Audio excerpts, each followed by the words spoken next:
Buenas noches para todos, todas, todes. Bienvenidos, bienvenidas, bienvenidos a este espacio, Ácrata, para la difusión del pensamiento libre y creativo. Nos reunimos hoy para hablar sobre la coyuntura nacional, paro nacional, dado desde el 28 de abril hasta hoy, 9 de mayo, en donde se reportan un sinnúmero de desaparecidos, personas asesinadas por agentes del Estado y, por supuesto, una violencia que también comulga con la reincorporación, o más bien el fortalecimiento y el crudecimiento del paramilitarismo de Estado en nuestros territorios. Quiero, antes de presentarles a las personas que van a estar hoy acompañándonos en esta charla, un comunicado que realiza Conjunto Temblores ONG e Indepaz, donde nos hablan precisamente de las víctimas que más o menos se pueden rastrear, porque no hay cifras oficiales, porque es muy difícil saber cuántas personas no llegan a su casa en medio de un país que también tiene muchas zonas rurales que sufren con la marginalidad y por supuesto la imposibilidad de comunicar hechos específicos. Y aparte no hay una institución todavía formal que haya querido hacer o rastrear también estas cifras que le corresponden también asumir al Estado como crímenes de Estado. Voy a leer el comunicado. Hoy, 9 de mayo del 2021, Temblores ONG y de Paz, aunamos esfuerzos para expresar nuestra preocupación y alertar a la comunidad nacional e internacional por el recrudecimiento de la violencia por parte del Estado que se ha presenciado a lo largo de todo el país en los últimos 11 días en el marco del paro nacional.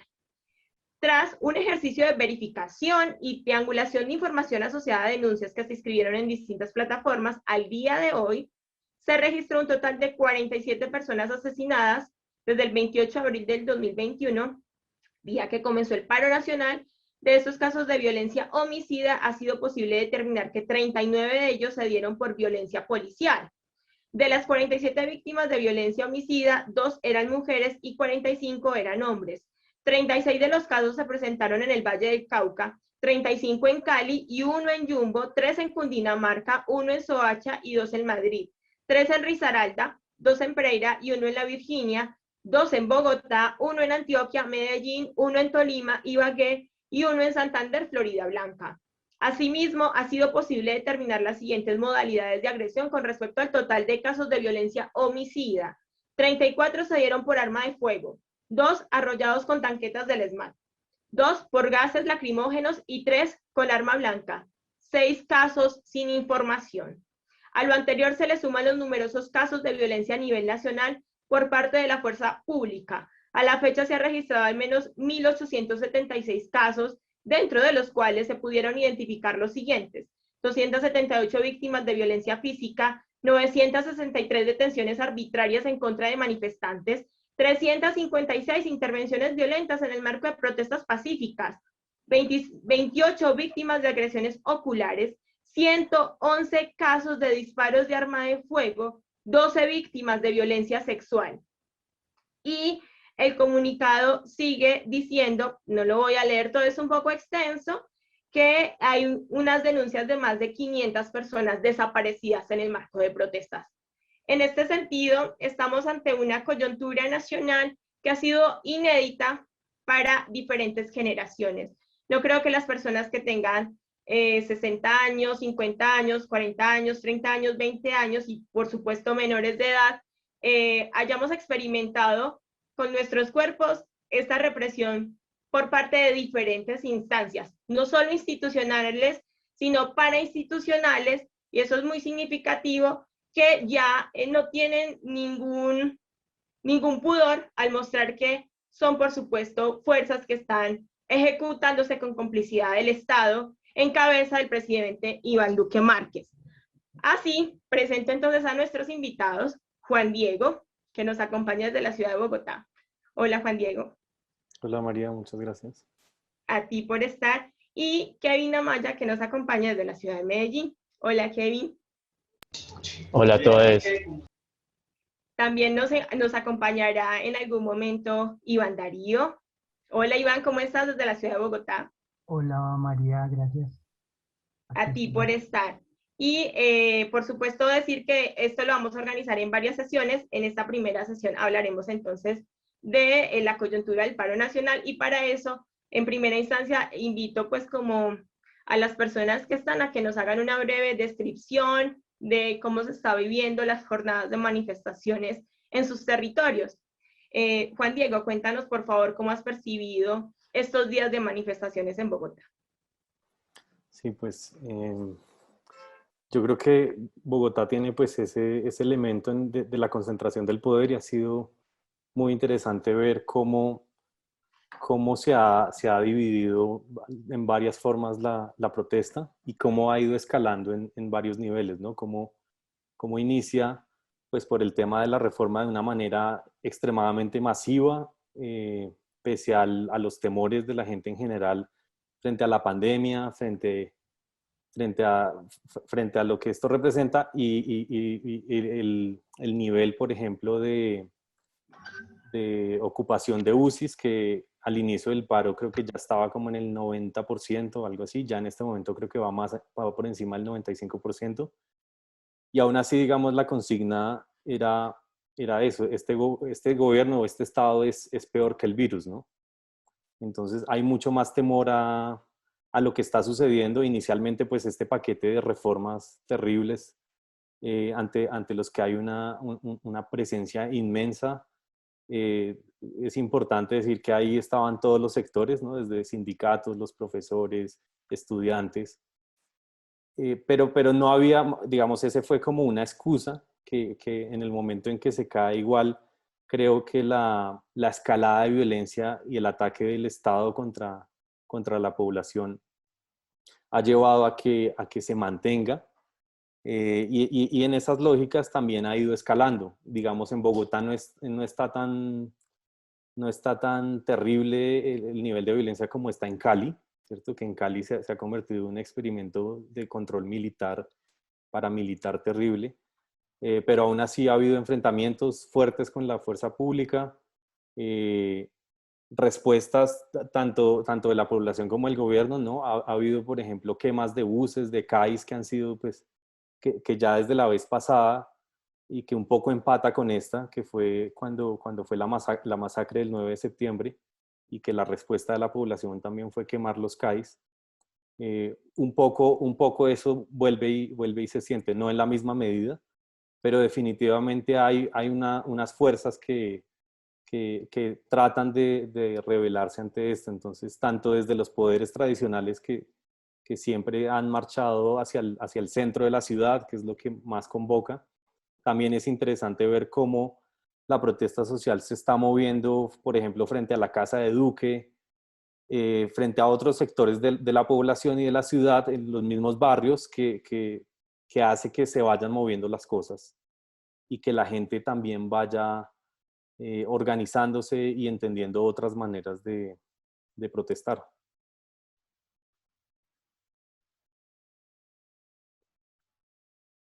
Muchas gracias, Juan Diego. Como de repente ya no hay una significación profunda del centro y periferia, sino más bien una descalafonada de manifestaciones en donde también hay de manera espontánea sentires de la gente que llevan a que en espacios donde antes no se hacían, se estén haciendo manifestaciones. Sí, sí, total. Igual yo creo que no, eso sí es como, porque igual yo creo que este paro en cierta medida ya hace un eco a las anteriores protestas previas a la pandemia, que además quedan cortadas precisamente por la pandemia, por ese temor, pero ante la ruptura del temor vuelven y se despiertan estas fuerzas. Sin embargo, que está eso, está en los barrios, pero también en el centro de la ciudad, también hacia la Casa de Duque, y pues va moviendo simbólicamente. Y es muy interesante que esto es posiblemente es lo que seguiremos hablando, pero cómo diferentes momentos históricos se están enfrentando acá, y algo muy bello pues que también sucedió en Cali, que es la llegada de los MISAC, ¿no? Que arrancan en Popayán, tumbando a Belalcázar hace unas semanas, un par de meses. Luego llegan ahorita en las protestas a Cali, tumban otra vez a Belalcázar, pero en Cali, y a la llegada a Bogotá pues tumban a Jiménez de Quesada, que es que también representa eso, que ya esta lucha no es una sola lucha, sino que además de que no existe centro-periferia, ¿cierto? Sino que está digamos, regado como en muchas zonas, en muchos lugares.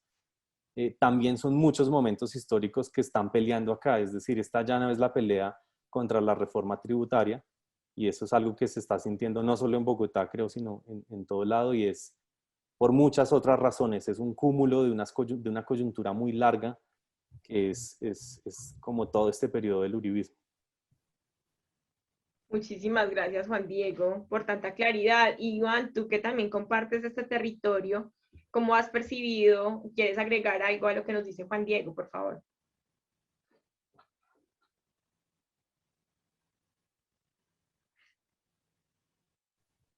Aparte de todos los elementos que ya ha anotado Juan Diego, yo quisiera añadir lo importante que ha sido, digamos, el movimiento estudiantil en Bogotá, el cual desde el paro anterior, antes de la pandemia, pues había tenido, digamos, un protagonismo muy fuerte y que ahora nuevamente, digamos, ha vuelto a encender pues los ánimos de la protesta juvenil, y lo cual ha dinamizado mucho pues el paro, sobre todo en la presencia que ha tenido en las calles y sobre todo en el centro de la ciudad, y no solamente en el centro de la ciudad, porque pues también ha sido una dinámica que se ha desarrollado mucho en los barrios de la periferia, en barrios como por ejemplo Suba,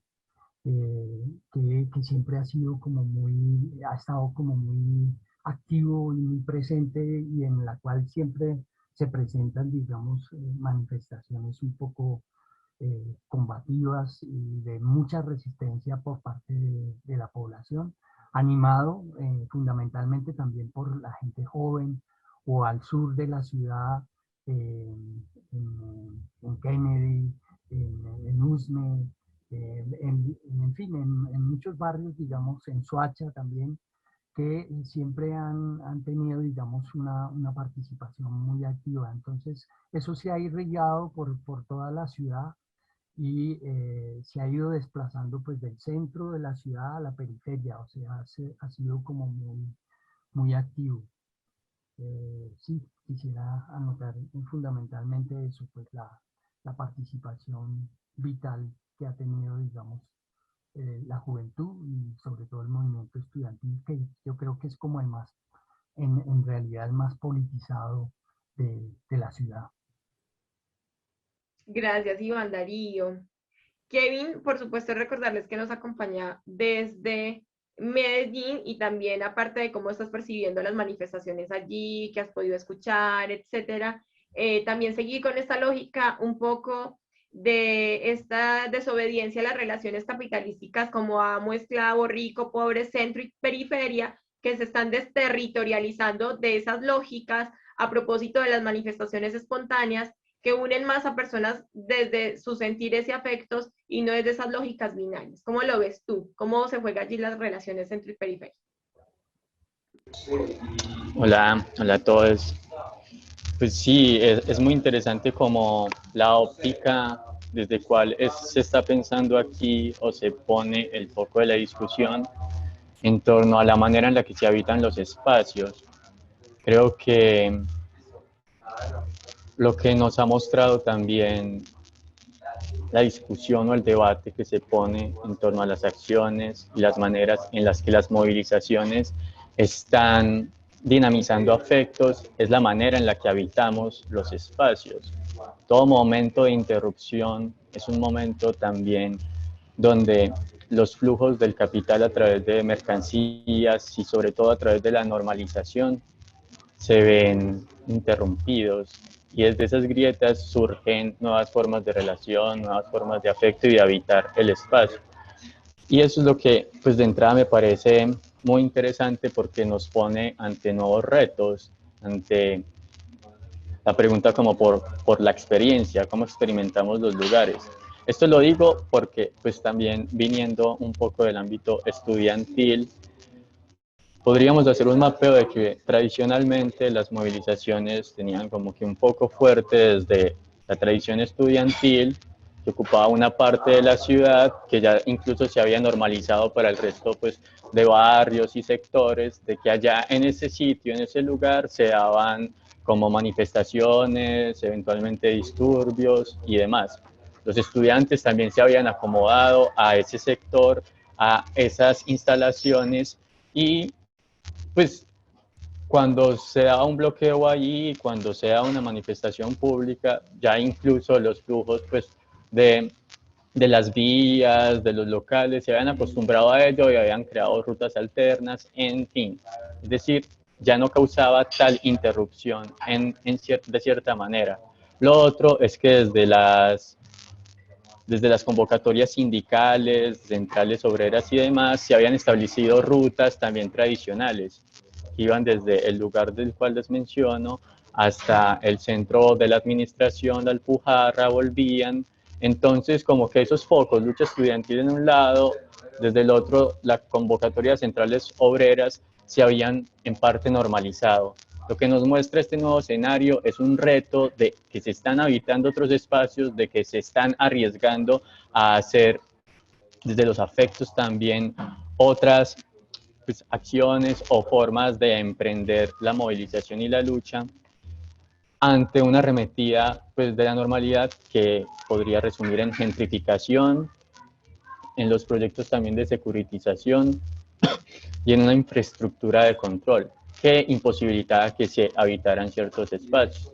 Desde el centro de la ciudad, desde todo el proyecto que se está dando en aras del progreso, hay un control cada vez más excesivo, pues tanto desde lo tecnológico como desde la infraestructura e instalaciones de ciertos espacios que imposibilitaban que se dieran como ciertas formas de ocupar eso.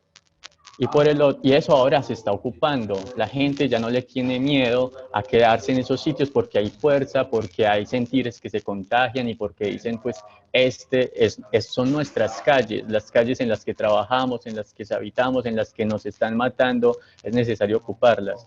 Lo otro que también se está dando muy interesante es que más allá de ir allá a la administración en términos simbólicos, se está yendo a donde se generan los flujos como del capital de la mercancía, es decir, a los barrios de mayor potencia económica. Y eso es algo que desde hace mucho se había querido, pero no se sentían con la fuerza de hacerlo, porque el nivel de represión también es mucho mayor.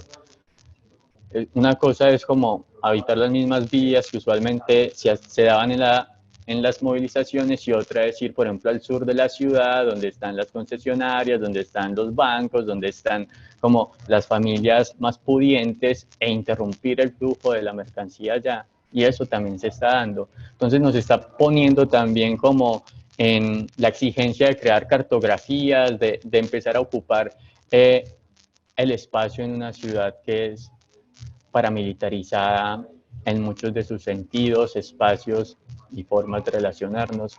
Y eso había imposibilitado hasta ahora de que nos tomáramos esos espacios y lo que se está dando también ahora con una ebullición de otros sujetos políticos es eso. Y eso nos está poniendo como ante un nuevo escenario muy interesante. Gracias. Yo les cuento un poquito aquí de Pereira y por estos lados del sur, ¿cierto? Estamos en un momento inédito. Esos territorios que se habían naturalizado como o estandarizado desde la vida como unos centros para el capital, donde viven los ricos, otros donde viven los pobres.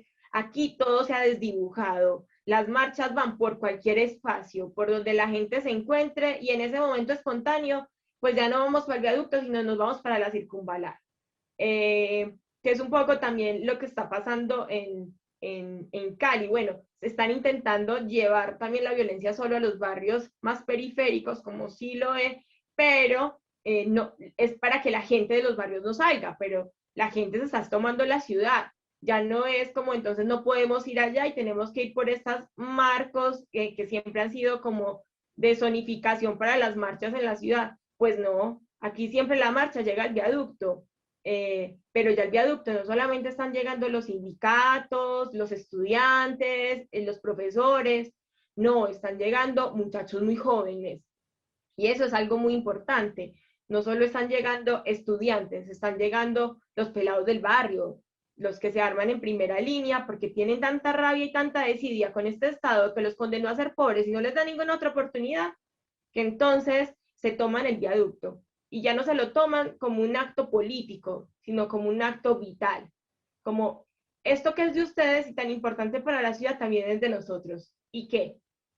¿Qué van a hacer al respecto, ¿no? Un poquito de provocación, pero es una provocación de verdad que viene desde una rabia por un abandono institucional que los ha querido guardar un poquito, que no se vea tanto la pobreza en Pereira, porque es que es una de las ciudades menos desiguales de Colombia, pero no es que parezca, es que aquí la desigualdad es muy profunda y el pereirano, la pereirana en general es muy aporófobo, siente miedo de la pobreza y le da y la escondemos, ¿no? Pero en general ya eso no se está escondiendo, se está sintiendo también mucho ímpetu desde las fuerzas barriales, en donde los pelados salen entonces a reclamar pues lo que es suyo y lo que un Estado que siempre ha estado bajo la sombra del paramilitarismo o del caudillismo de Álvaro Uribe Vélez, les ha arrebatado oportunidades incluso para estudiar, para vivir, ¿no? Eso es muy interesante porque son los mismos pelados que están en las noches. Entonces, que la noche en Pereira y la noche en el sur, porque lo hablo con mis compañeros en Pasto, pero también con la gente de Cali. Esto es peligroso. De noche ya no se puede salir. Después de las 6 de la noche, después de las 6 de la tarde, la gente ya no se siente en movilización, sino se siente que está luchando es por su vida. Y eso es un temor, pero también como una fuerza muy extraña que se da paradójicamente en estos lugares, en donde pues, se le dice a la gente mejor como no salga de noche, porque no hay garantías para salir, ni siquiera para caminar en las noches. Y al respecto, una pregunta. Hablemos un poquito de eso, hablando de territorios, de juventud, de toma de lugares que antes no se tomaban en las manifestaciones. ¿Cuál es el origen de este paro nacional? ¿Cuál creen que usted es el origen? Porque esto excede lo de la reforma tributaria, por lo que se marchó el 28 de abril. ¿Qué piensan ustedes que es el origen real, como más vital, lo que ustedes intuyen de este proceso de movilización territorial? Juan Diego, por favor, ¿quieres? Sí, sí, pues como ya un poco lo que decía precisamente se nota es en cosas que si uno lo mira, pues no, tumbar a Gonzalo Jiménez de Quesada o a Belalcázar no tiene que ver nada con la reforma al final, o lo tiene que ver todo al mismo tiempo por las lógicas coloniales de esta, pero no directamente, ¿cierto? Tumbarlos no va a cambiar. Además, bueno, digamos que la retiraron, aunque dijeron que la van a reformar, es decir, van a volver a presentarla en todo caso. No se ha caído realmente del todo. Porque yo creo que hay unas lógicas en las que es eso, estamos viviendo varios momentos que nunca se resolvieron. Entonces creo que ahí es una lucha histórica al mismo tiempo desde la colonia española, ¿cierto? De la Republiqueta colombiana, entonces de 200 años hacia acá vuelven y se abren nuevos conflictos distintos. Y bueno, y hay una coyuntura además muy cercana que es muy larga en el tiempo, que finalmente es lo que representa el uribismo y es la caída del Estado como en su lógica estatal, digamos, como lo que se supone que es una democracia, y la caída de esto en manos pues de las mafias, el paramilitarismo y pues de toda esta, digamos, grupo criminal o empresa criminal que es la que está dominando en este momento el Estado, que digamos se puede resumir en uribismo. Y esto entendiendo pues que es una figura central, patriarcal, que es la que domina. Entonces, claro, yo siento que hay muchos elementos históricos que confluyen y por eso es que es necesario tumbar a esos genocidas patriarcas que fundaron estas ciudades, como al mismo tiempo se pelea contra esa fuerza paramilitar, contra esas lógicas además coloniales, que es lo que implica la reforma, ¿no? Y es todo un orden económico internacional que impone unas lógicas y que impone unas formas también que se replican. Entonces, es por ejemplo ver cómo son las lógicas en Israel o las lógicas del colonialismo americano, de cómo llegan a los lugares como Irán o Irak, ¿cierto? Destruyen todo y cuando la gente se les revela, entonces la respuesta de ellos es decir, mire, aquí están estos terroristas que nos están atacando o matando. Y es como torcer todo ese discurso. Entonces, en esas mismas lógicas de ellos, colonialmente, las élites de acá reciben y reproducen ese mismo modelo. Entonces, no, además lo reciben, incluso reciben las armas, ¿no? Porque las armas y el dinero que, que está apoyando en este momento este paro provienen de Estados Unidos, de los apoyos económicos finalmente que Estados Unidos ha mandado para el ejército y para la policía, y de las armas que provienen además de Israel, ¿no? Hay que decirlo, es importante. Todo el que suministra, no solo el que educó al paramilitarismo, sino que el que ha suministrado las armas es Israel. Entonces, en esas lógicas ahí es una reproducción de eso, y la coyuntura suma, a mi modo de ver, estos elementos diversos que confluyen en un hartazgo absoluto de la gente en el que entiende y siente que los partidos no nos representan, en el que la democracia es una farsa total y en el que al final esto más que simplemente un paro es una coyuntura política en la que, como lo apuntaba Ricardo Flores Magón, y es que llegamos a ese punto en el que es más peligroso vivir en la paz de Colombia, ¿no? Es la paz de los muertos. En la paz de Colombia asesinan, violan, torturan, desaparecen. Entonces se está abocando a que es necesario cambiar esto, ¿no? A que no puede continuar la paz colombiana porque la paz colombiana es terriblemente violenta y estamos frente a un estado genocida. Entonces yo creo que esto es una respuesta ante un estado genocida que ya está llegando como al colmo del descaro y de decir de frente, hago lo que quiero con ustedes y no pasa nada, ¿no? ¿Qué van a hacer? Qué panorama tan crudo y tan real. Gracias, Juan Diego, por tanta ilustración. Kevin, por favor. Sí, pues gracias a ti, Cris, por la pregunta.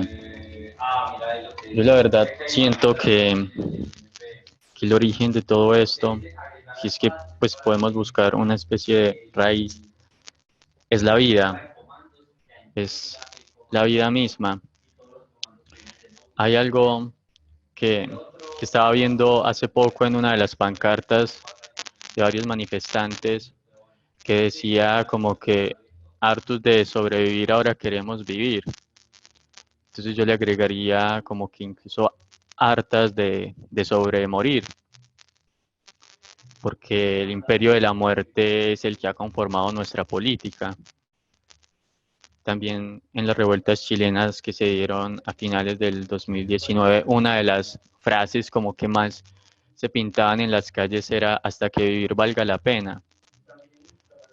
Entonces esa cuestión de la vida, de recuperar aquello que llamamos vida, me parece pues supremamente y muy precisa la palabra vital. En ese sentido, no diría que es una coyuntura en términos económicos de algún objetivo, sino que es el hartazgo de una vida que se está deshaciendo en pedazos, el hartazgo de una muerte fabricada e industrializada, producida constantemente, el hartazgo de vidas pues maltratadas, de vidas maleducadas, en el sentido de que no se están dando ni las posibilidades de una construcción cultural, simbólica y espiritual que afirme la vida que se tiene. Vidas totalmente aporreadas, marginadas y reducidas como a la miseria. Entonces, en ese sentido, la pregunta por el origen incluso es muy bella porque el origen está es por darse, es decir, este es el momento en el cual todas esas formas de represión, de normalización, en las cuales nos ha tenido la miseria, tienen que huir. Todos los reclamos de esos cuerpos que han sido maniatados y están en el borde de la desesperación, están emergiendo, se están haciendo escuchar. tanto no es solo la reforma, sino que son los feminicidios, la constante violación de los cuerpos asignados como mujeres, de los cuerpos feminizados, pero también la cuestión de la tierra, pero también la cuestión del colapso al que nos ha llevado el capitalismo. En fin, podríamos hacer una lista aquí como que enorme, pero entonces lo que se está viendo en las calles es que la vida misma está en crisis y tenemos que recuperarla, y sobre todo en un imperio de la muerte o una fosa común como la que ha sido Colombia. Esto no se trata de un mero decreto, de un mero derecho, de una mera metodología económica que está precarizando nuestra existencia, sino que en esos detalles formales se ve la constante denigración de nuestras vidas, y eso es lo que está huyendo, unas vidas desesperadas, llevadas al hastío, y que si queremos seguir viviendo, si queremos seguir mirándonos a los ojos y respirando, la cuestión de la respiración, que es muy conectada a la vida, es lo que en estos momentos también está en crisis. Entonces es la vida la que está gritando, y más que un paro como que atado a una coyuntura específica, lo que se está dando es la ebullición de todo aquello que nos había asfixiado. Gracias, Kevin, por esa ilustración tan conmovedora y tan vital. Iván, cuéntanos tú, ¿cuál crees que es el origen de este paro nacional? Bueno, yo creo que haciendo una cronología histórica, yo creo que esto es un acumulado de muchos años de historia en la cual, digamos, nosotros hemos visto la hegemonía durante mucho tiempo de dos partidos tradicionales, como fueron el Partido Conservador y el Partido Liberal, que en algún momento, pues, pudo haberse sentido medio amenazado por otro partido tradicional que podríamos llamarlo dentro de la historia de Colombia el Partido Comunista.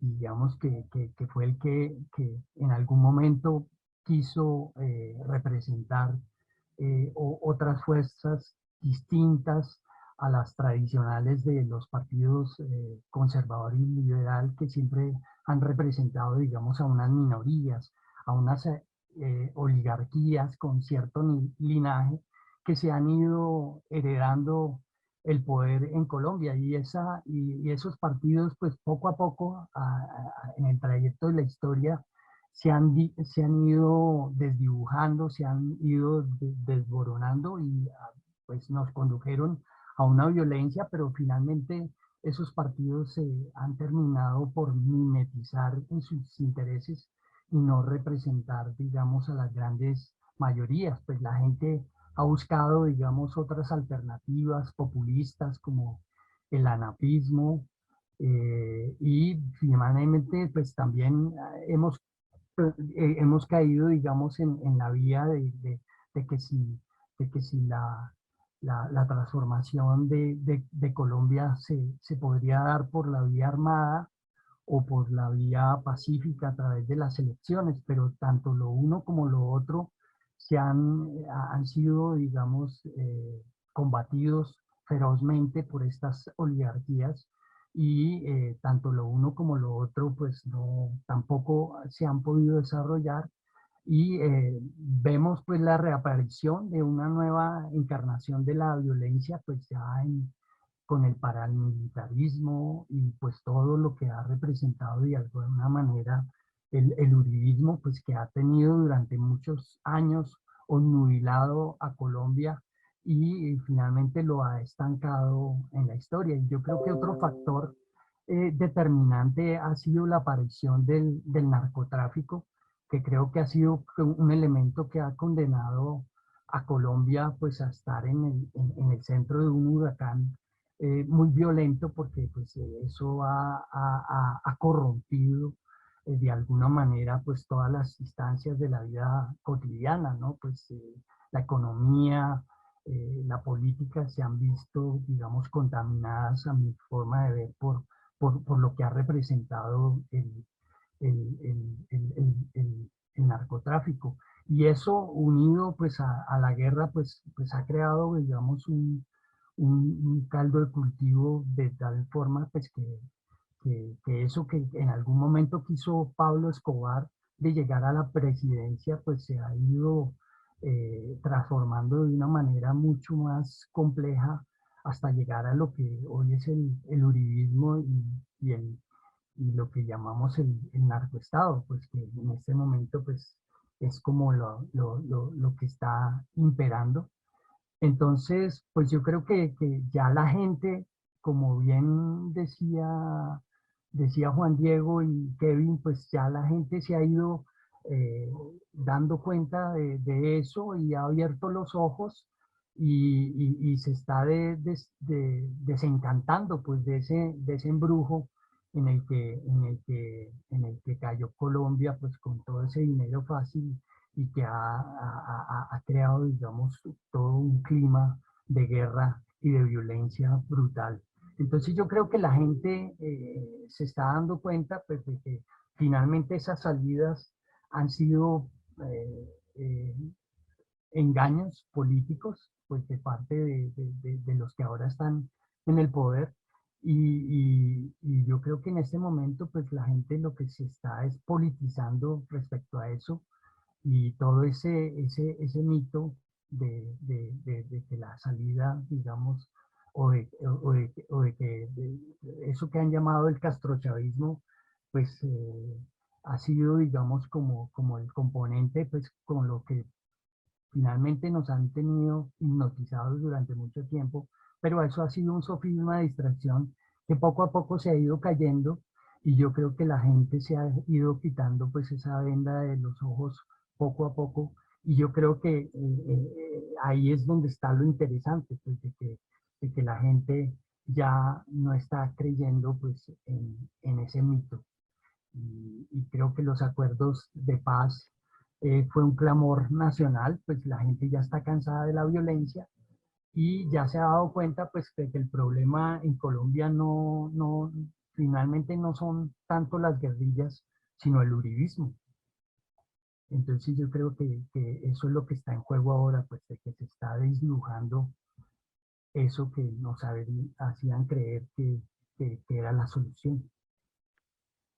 Hay varias razones que ustedes han esgrimido, por supuesto desde la caída del Estado en su lógica estatal, como bien lo mencionaba Juan Diego, y este giro, o más bien, esta directriz en la que está trabajando como una empresa criminal a partir de las armas, de esa figura central y patriarcal que mencionabas tú, es el uribismo, pero que responde a su vez a lógicas mucho más antiguas, como son lógicas coloniales que están desde el inicio de lo que llamamos hoy Estado colombiano, ¿cierto? Y hay una palabra que dice Juan Diego y que también la dice Kevin, y es el hartazgo de la gente y de las vidas llevadas al límite de la pobreza y de la marginalidad, como mencionaba Kevin, vidas reducidas a las miserias. Entonces hay como, pero también lo que menciona Iván, unas razones políticas que tienen que ver con el bipartidismo, que nunca fue bipartidista, sino obedecían a intereses que terminan mezclándose, incluso juntándose, cuando responde a su vez a lógicas más bien burocráticas y endogámicas del mismo Estado y de las mismas familias que están allí. Y en ese sentido, yo quisiera agregar como una razón más, o más bien una escenografía más a este origen del paro, y es la juntanza de diferentes generaciones que indudablemente han padecido la violencia irrestricta del Estado en Colombia, sea o por omisión o por acción. Es lo que mencionábamos al principio, no hay una persona que en este momento en nuestro territorio no haya sido, mejor dicho, esté completamente a favor de un Estado que ha marginalizado, que ha desangrado la misma vida del territorio. Yo hace poco como que hablaba con una persona conservadora y entonces políticamente hablando, y era como, pero las instituciones necesitamos que funcionen, que es el punto un poco de los demócratas más conservadores, ¿no? Esto es un asunto institucional. No, el asunto también de las personas que salen a manifestarse, desde la señora de 70 años hasta el niño de 15 años, es porque hay una negligencia institucional. Aquí las instituciones nunca han servido y las instituciones, al contrario, están fortaleciendo este régimen del terror. Entonces, que en este momento la Corte, incluso la Corte Suprema, esté ahí en un estado ambivalente de si se apoya o no el estado de conmoción, a mí eso me hace muchísimo ruido. No podríamos confiar que la salida es institucional cuando es la misma institución la que actúa por omisión y que en este momento está ante los ojos de la comunidad internacional por supuesto, una degradación de los derechos humanos, incluso de desconocimiento de los derechos humanos. Y en ese sentido me gustaría que fuéramos a la siguiente pregunta. También en la institución, el gobierno de Iván Duque se monta un poco con ese, como bien lo menciona Iván, ese sofisma de distracción, esa mentira del castrochavismo, ¿no? Y es un discurso que les sirve mucho a ellos. ¿Cómo ven ustedes? ¿Cómo podríamos explicarle a la gente que tiene miedo de eso que llaman castrochavismo? Primero, que yo no sé ni qué es, pero bueno, como qué sería el castrochavismo y cómo decirle a la gente que ese cuento es muy difícil de tragar si no hay una adhesión al caudillo detrás. Cuéntanos un poquito, Juan Diego, ¿qué opinas tú de eso, del castrochavismo?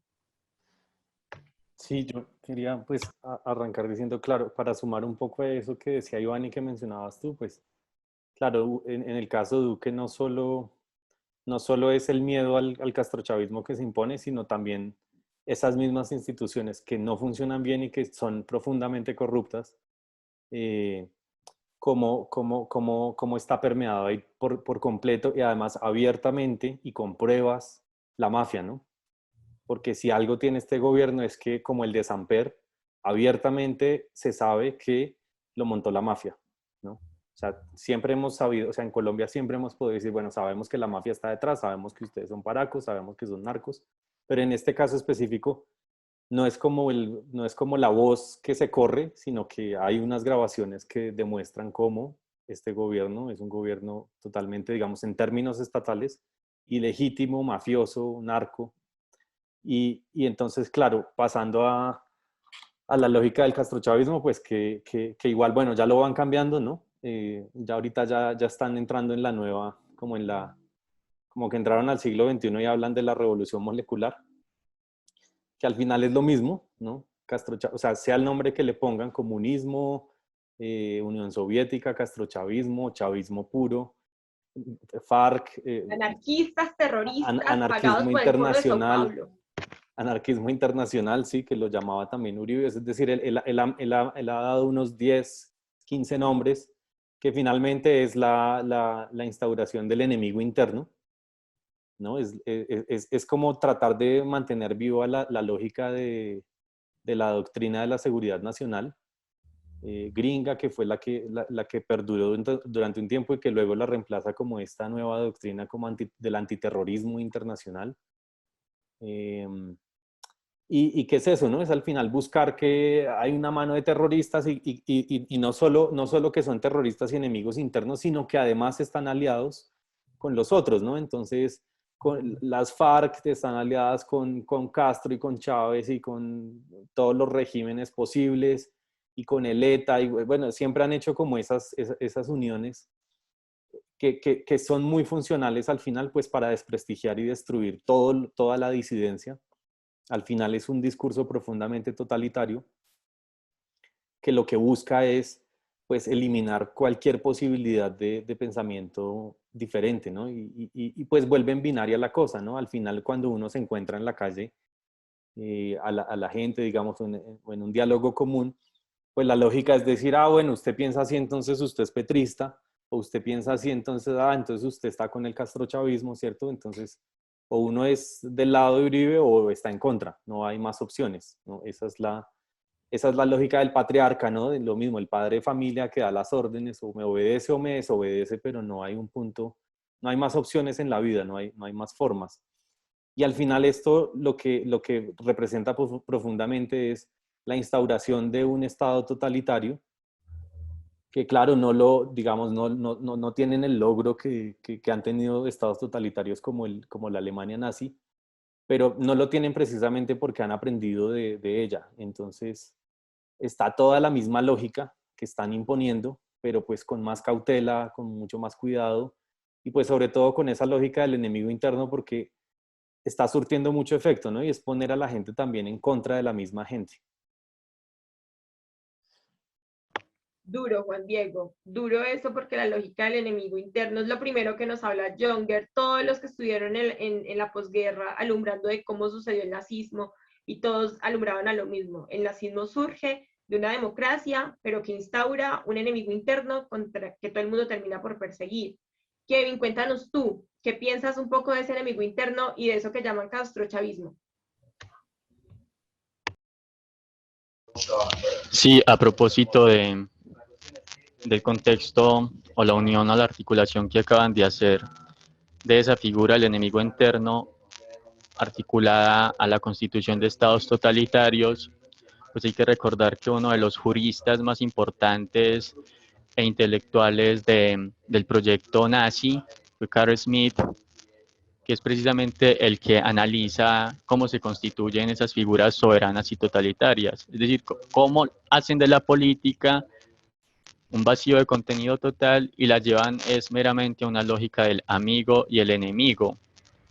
Esa lógica del amigo y el enemigo pues ha sido muy fructífera acá, porque hacen del miedo una forma de gobierno y del terror una forma de solución que lo único que hace es normalizar el terror, porque como vemos, el miedo como forma de gobierno no tiene como finalidad extinguirnos del miedo, sino mantenerlo para gobernar a través de él.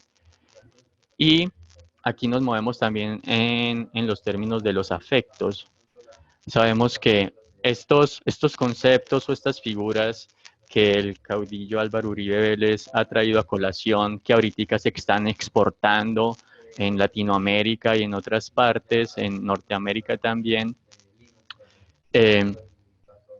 uno diría que es una especie de estrechez mental, una especie también de imaginación política, que sí lo es, pero también son métodos muy inteligentes, porque son como cápsulas en las cuales pueden encapsular todo un sentir, todas unas formas de afectos que aquí se traducen por nuestro trazado histórico en odio, en rencor, en violencia, en capacidad de exterminar al otro, de convertir al otro en objetivo militar, simplemente porque se categoriza en estas figuras pues, que crea este tipo.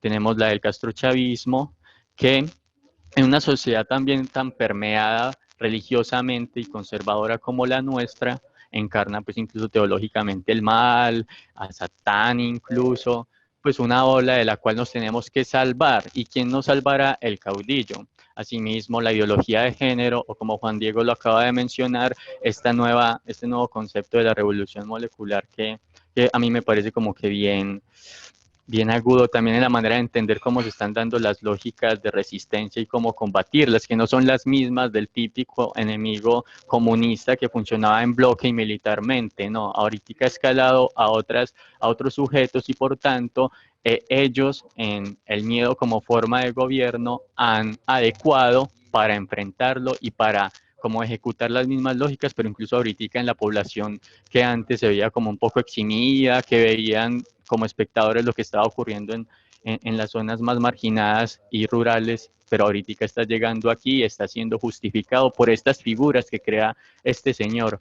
Entonces creo que son figuras como muy inteligentes que encapsulan, pues a nivel racional dan una justificación de qué es lo que se tiene que hacer para poder extirpar este mal, pero también en términos de los afectos mueven desde el rencor a, como decía también Juan Diego, convertir a la gente en enemiga de la gente y que no sean ellos desde pues, la mera represión directa quienes tengan que extirpar este mal, sino que sea la gente la que se encargue de señalar a la gente, de vigilar, de crear policías interiores, de paramilitarizar las conciencias y también como los cuerpos.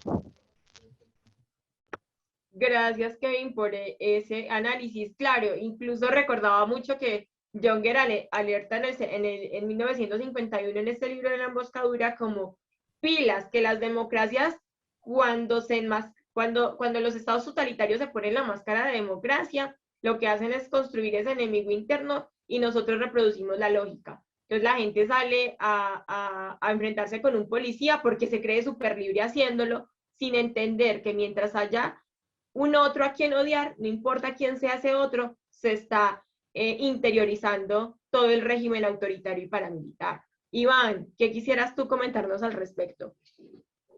Bueno, yo siento que ese comodín del castrochavismo finalmente es un reencauche de algo muy viejo, pues que yo creo que es el fantasma del comunismo, frente al cual el capital o lo que llamamos el supuesto Estado democrático siempre ha utilizado ese temor, esa satanización del comunismo como porque ve amenazado, digamos, su hegemonía política o su poder económico. Entonces, pues, pero digamos, en América Latina, que Estados Unidos pues, ha manejado políticas muy desde vieja data, siendo pues el patio trasero de América. Siempre ha tenido aquí, digamos, todos puestos sus ojos y sus intereses. Finalmente somos una neocolonia de Estados Unidos después de lo que fuimos con respecto a España. Entonces, pues siempre ha manejado ese fantasma del comunismo y como pues de alguna manera a partir de la Revolución Cubana, pues hubo como una especie de mito de que a través de la vía armada pues íbamos a alcanzar, digamos, esa emancipación económica y política, pero digamos de que esa idea de la revolución en una isla finalmente pues con el tiempo se ha ido reducida y con el final pues de todo la caída del muro de Berlín ese enemigo se ha ido desdibujando, entonces han tenido que inventarse otros porque pues finalmente pues el miedo al comunismo pues realmente alguien que esté bien informado pues finalmente no se lo cree y mucho menos que, que Castro pues ya represente digamos un peligro fundamental para América Latina, yo creo que eso ni los gringos se lo creen. Y bueno, y con esta reactivación pues, de lo que fue el chavismo, pues que fue como también otra falsa ilusión en la que se ha caído, o como todos estos gobiernos de la izquierda parlamentaria que se han incrementado en las últimas décadas en América Latina, y pues que han creado, digamos, como una ilusión de que por la vía parlamentaria, pues se podía, digamos, ya no por la vía armada, sino por la vía parlamentaria, crear otra transformación. Pero finalmente, pues eso tampoco es que haya resultado. Entonces, yo creo que lo han utilizado, sobre todo Uribe, con mucha habilidad, como ya muy bien lo ha descrito Juan Diego y Kevin, pues que les ha servido finalmente pues para frenar la resistencia en Colombia, ¿no?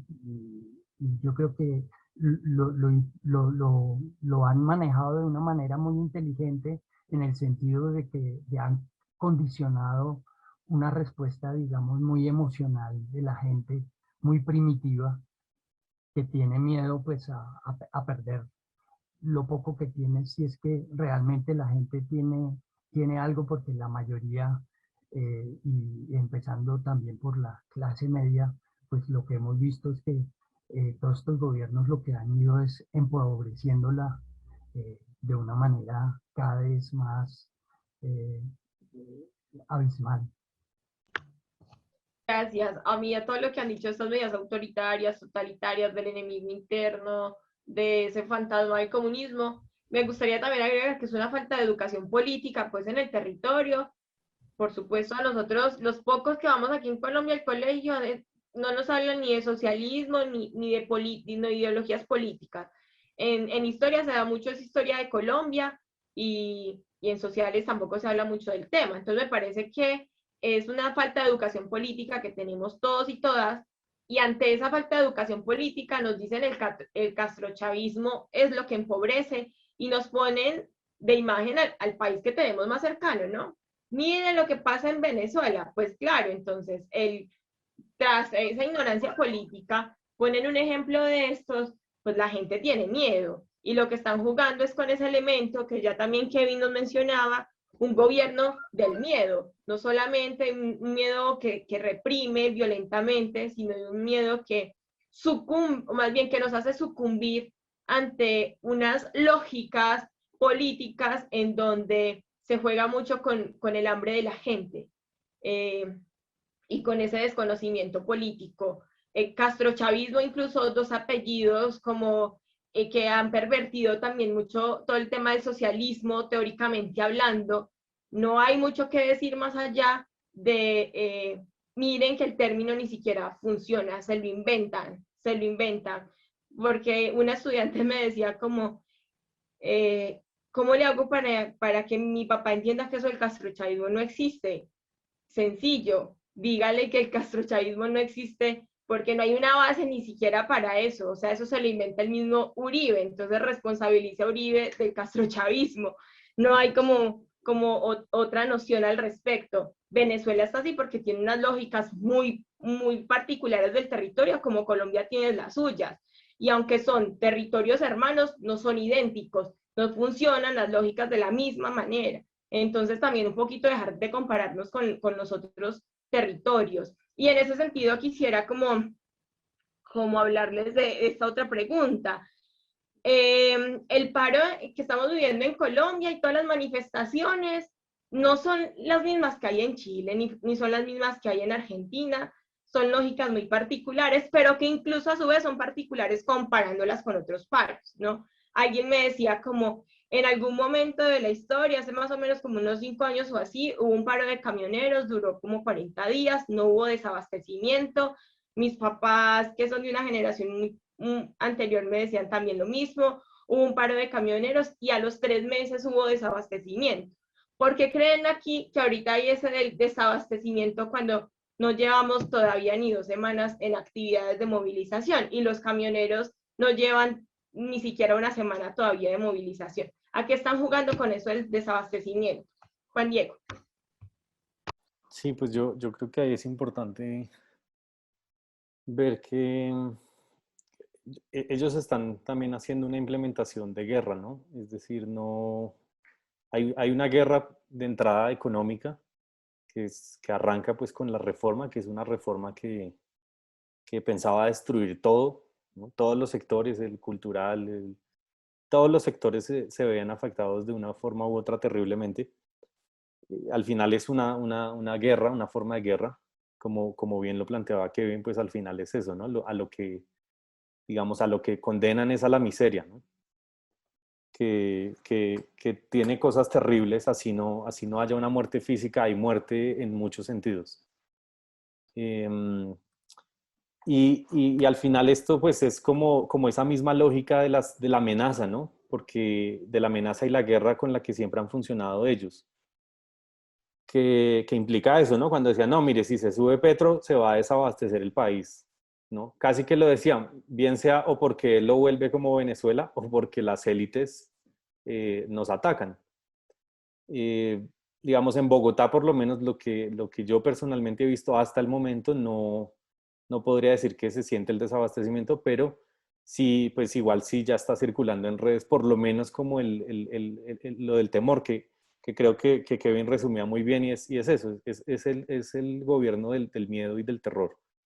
Y eso lo han hecho de muchas formas, ¿no? Como cuando hicieron ese toque de queda del 2019, en el que el mismo ejército y la misma policía empezó a atacar a la gente y a entrar a urbanizaciones y para hacer parecer, primero hacían parecer que era una cosa como de los vándalos y pues finalmente, afortunadamente, digamos, la tecnología permitió entender pues que no, que era el mismo Estado criminal de siempre atacándonos. Entonces, esto es otra forma. Yo creo que es posible que en la medida en que se extienda este paro o esta rebelión, ellos van a atacar de muchas maneras posibles, ¿no? Y hay una cosa pues que ahí me parecía clave agregar, incluso que suma con lo anterior, y es que en esa guerra ideológica hay un problema, y es que yo sí creo que hay una base real, y ellos nos mantienen en una miseria terrible, pero el problema es que dentro de esta civilización las opciones que han surgido en general, no todas, pero mayoritariamente, el socialismo en diversas formas, el comunismo, el marxismo específicamente,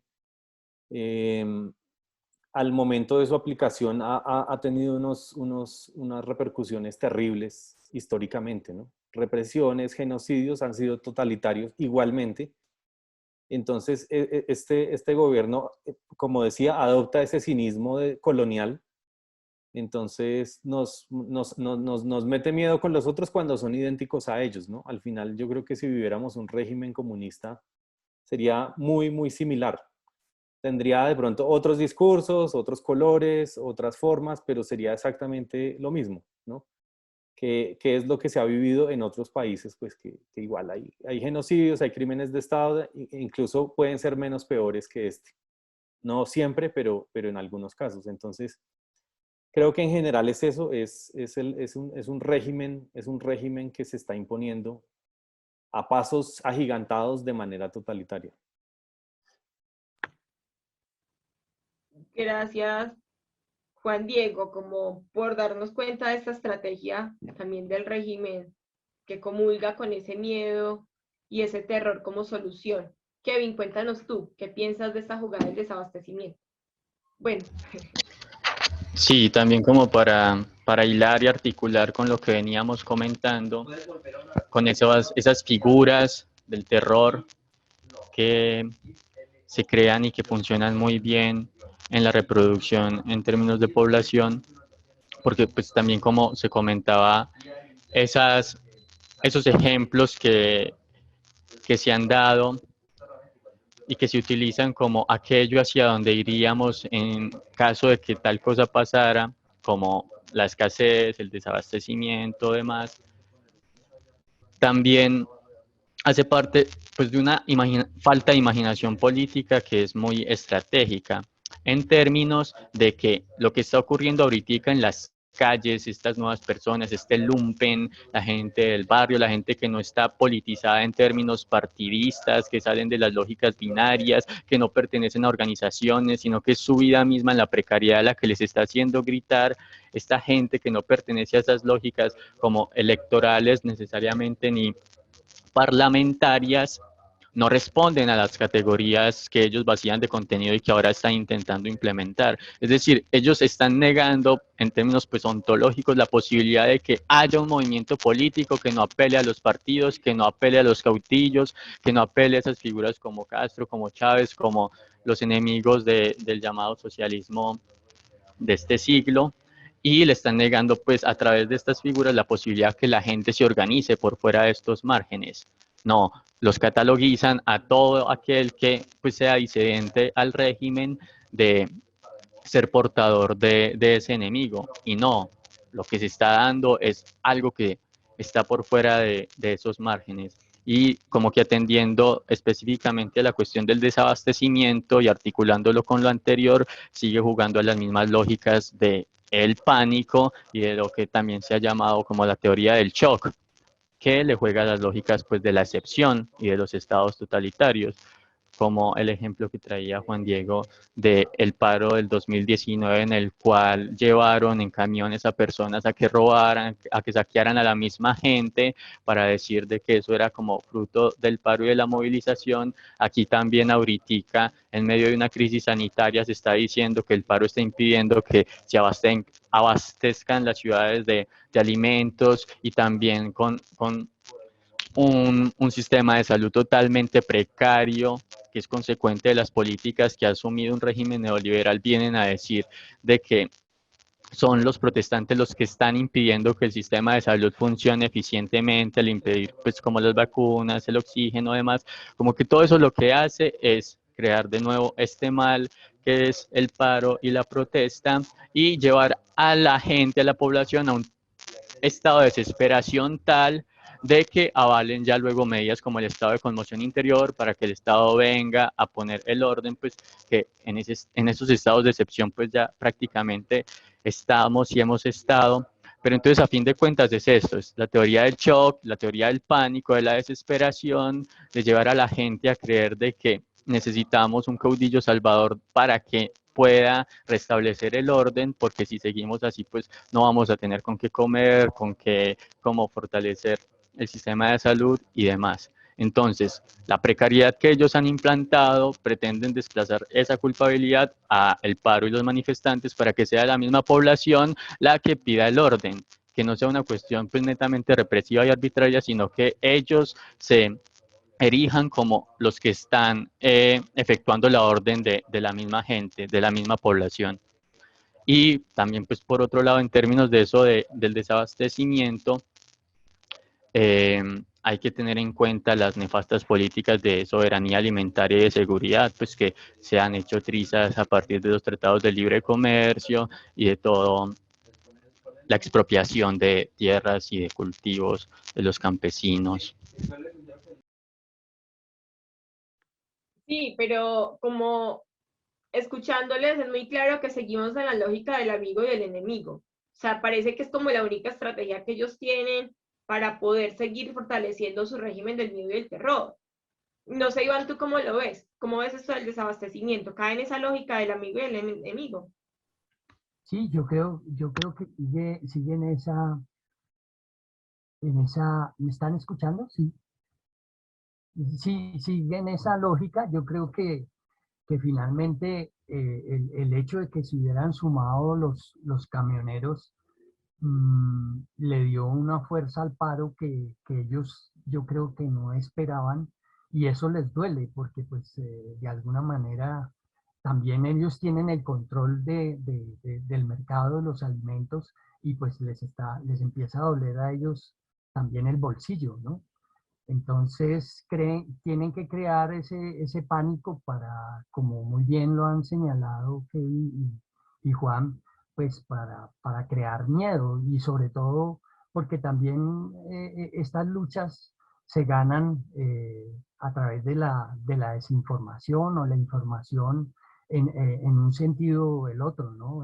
Y por eso pues los medios también ahí juegan como un papel muy determinante pues en estas luchas, ¿no? Cómo nos van creando, digamos, alimentando esos miedos pues para enfrentar a la misma gente en el paro, ¿no? Y yo creo que pues lo que me ha gustado es que de alguna manera la gente ya va entendiendo que no hay que caer en esa trampa y que esta lucha social no es una lucha de pobres contra pobres, sino que finalmente nos tenemos que fortalecer es gracias a la solidaridad y en la medida en que estemos también todos bien informados y tengamos, digamos, como una información más veraz y real de lo que está pasando, pues de alguna manera no nos van a poder manipular como siempre lo han hecho.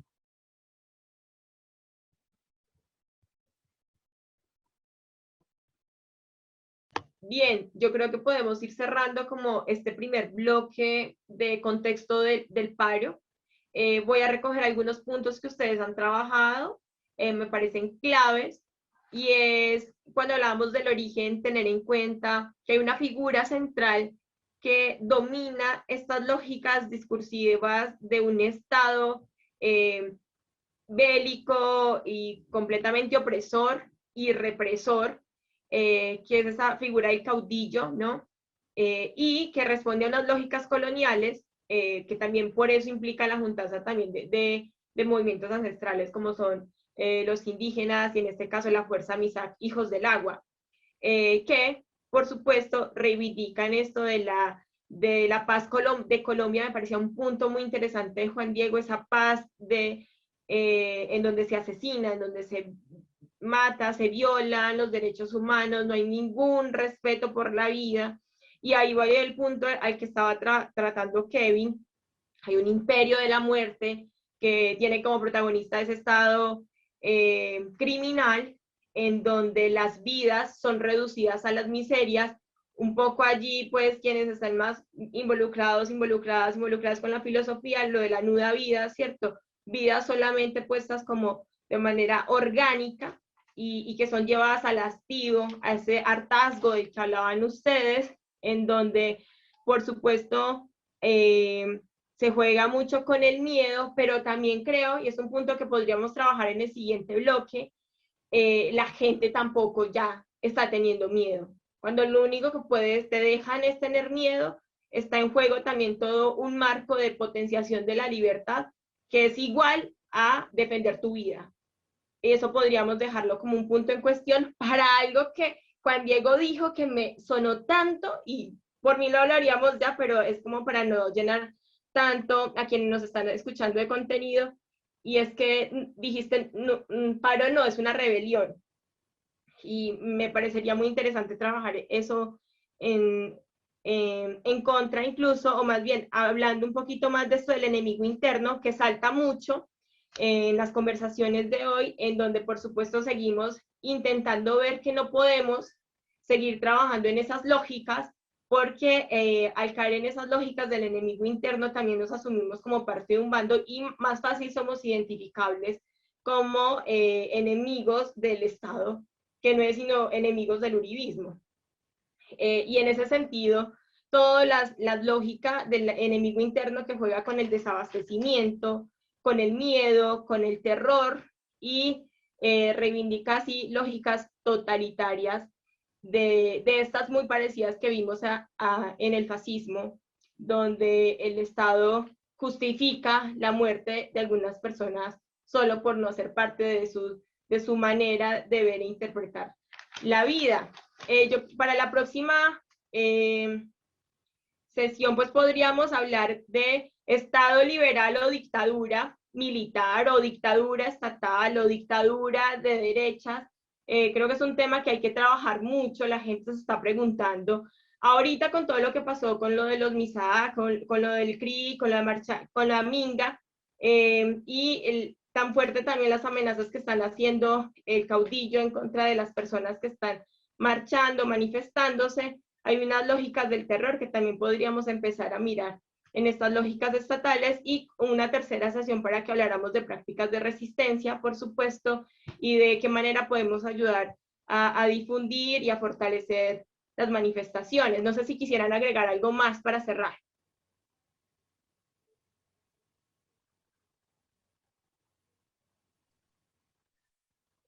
No, pues yo quería decir que, claro, o sea, me parece muy importante eso, la división del tema siguiente, porque definitivamente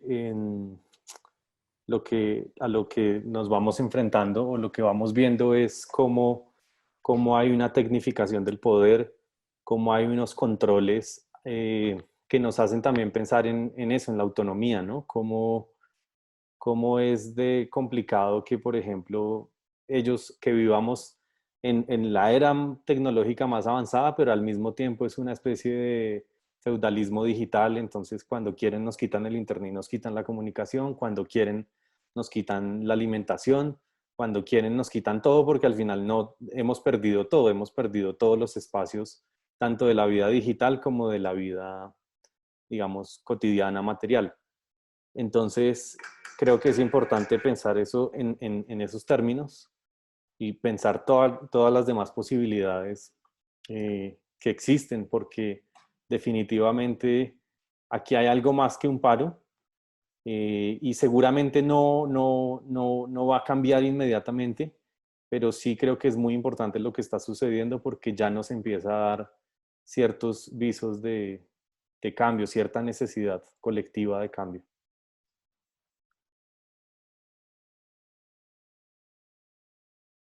Yo creo que también interesante ver cómo generacionalmente también está cambiando todo, pues de que yo siento, digamos, de que también en estas luchas generacionales, en esas luchas de clases o luchas por el poder, también hay una lucha generacional muy grande, y eso para mí en este momento es muy significativo. de que el imaginario de, de, de lo que puede ser una nueva cultura política en Colombia se está transformando y se está dando gracias a los jóvenes que están luchando pues contra todo un aparato ideológico que sobre todo han construido los más viejos y que están en el poder.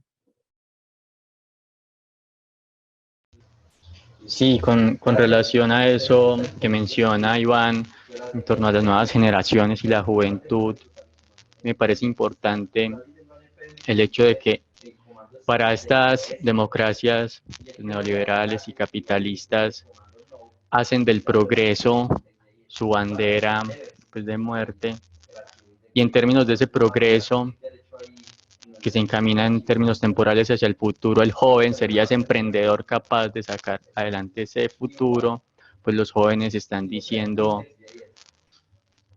si ustedes arrogan a nosotros el futuro, nosotros vemos de que no hay futuro, de que el futuro nos ha sido negado, de que la vida también en la cual nos podemos desplegar está hecha una pila de cadáveres.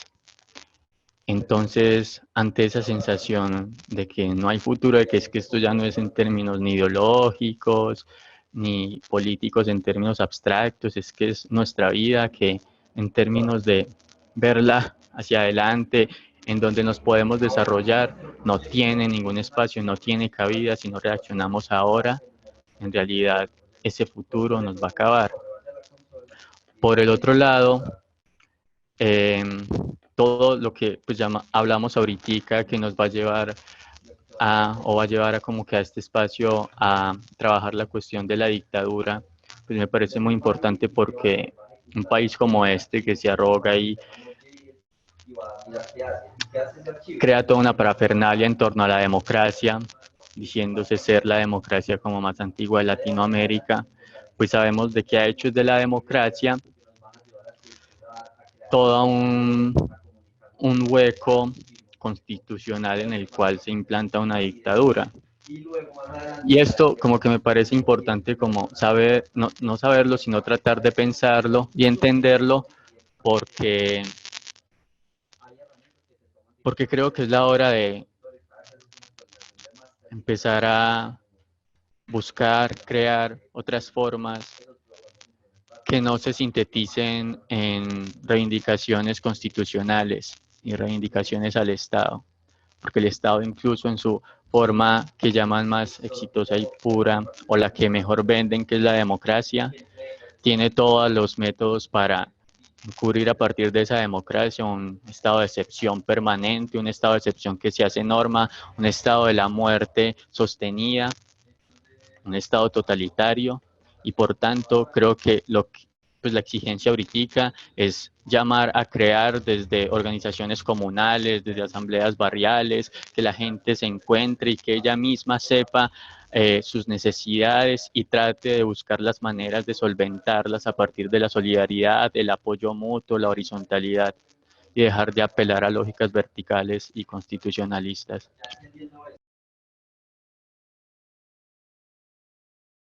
Muchas gracias a todos por esas reflexiones finales. A mí me gustaría como unas palabritas aquí para fortalecer los ánimos. Yo creo que las resistencias ahora contra todas estas fuerzas de un poder opresor, que ya hemos visto no son solamente lógicas militares, sino también paramilitares, dentro del desabastecimiento, incluso como dentro de las mismas dinámicas de amigo y enemigo en las que a veces caemos desde las resistencias, saber que son resistencias que pasan también por lo espiritual, por lo físico, por lo moral, por lo ético, ¿no? Y es un momento en el que hay que definir muy bien, no de qué lado estar, sino qué estrategias se están utilizando para no caer en ellas y reproducirlas. Y al respecto, como citar unas palabritas de El Comité Invisible. ¿Sabes? Yo también tengo miedo. ¿Sabes? Yo también amo. Yo también me río tontamente y a mí también, más que todo, la violencia me da asco, al igual que la muerte, seguramente. Pero ignorarlas, hacer como si todo esto no existiera, sino muy lejos, es la mentira cómoda de las y los que quieren vivir sin verse. Nos vemos en una próxima sesión entonces para hablar de dictadura y seguir con la segunda entrega de esta trilogía que vamos a hacer con base al paro y la movilización de nuestro territorio. Muchísimas gracias por escucharnos y muchísimas gracias a Juan Diego, a Kevin y a Iván por acompañarnos en esta primera entrega. Que estén muy bien. Mucha fuerza.